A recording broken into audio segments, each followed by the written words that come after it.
তিনটা জিনিস ব্রেইনটাকে ধ্বংস করতেছে। ব্রেইন যে দামি জিনিস এটা তো বুঝি না, এই জন্য ব্রেইনের দাম বাড়ে, মানুষ কাছে এটা কি আর হবে। এক নাম্বার জিনিস, আচ্ছা এখানে কেউ কি আছে যে 100 কোটি টাকার মালিক? 100 কোটি নবটি না?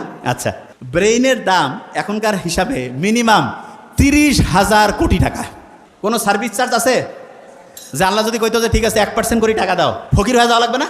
এই ব্রেনটা যে দিয়েছে এটা কাজে লাগাইতে পারতেছি না কেন? তিনটা জিনিস ব্রেনটাকে ধ্বংস করতেছে।